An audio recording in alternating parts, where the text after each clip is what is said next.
So lots of people are very angry about the fact that Nigel Farage has had his bank account closed by Coutts Bank on the grounds, as they say, that he didn't have enough funds to keep the bank in the first place. However, if you look deeper into the story, you can see it's far more than just not having enough funds. It seems they didn't have a problem with him about 10 years ago, but he received this letter from them saying that they were closing his bank account, no warning, no reason given. He was then subsequently rejected to open a bank account with 9 other banks in the country. And it was only after he decided to go public with this story that this bank then offered him a personal bank account, which apparently isn't any good anyway because it's not a business account.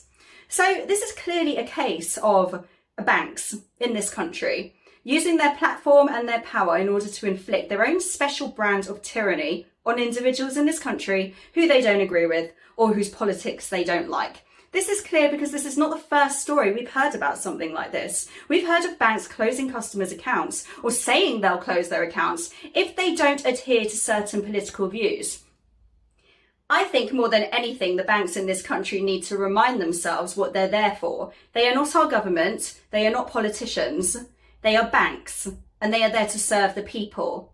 And when they choose to use their platform in this way, it is incredibly undemocratic. It's the kind of thing you would expect to see in an authoritarian regime. It's extremely tyrannical and it's wrong, and it goes against everything that this country believes in.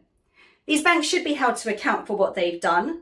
It's a good thing that this is blown up in the media. And as for those people who go around saying that it's a good thing that this has happened because they don't particularly like Nigel Farage, they don't agree with his personal politics, well, they maybe need to ask themselves how they would feel if it happened to them. Because if you can condone this to someone whose politics you don't like, what's to stop any of these banks doing the same to you if they don't like your politics? That's the whole point of freedom of speech. It's allowing people you don't like or don't agree with to have their opinion without trying to shut them down. This is something the banks in this country need to remember. It's something that the government needs to get involved with, and as far as I'm aware, they have, and warned banks not to do this sort of thing, and rightly so. So it's a disgraceful story. It's something that all the public should be wary of, no matter what political spectrum you sit on, and these banks should be called out for it and definitely held to account for what they've done. Have you got what it takes to be a reasoned presenter? Well, send us a short clip of yourself to join@reasoned.uk and we might be seeing you on this very channel very soon indeed.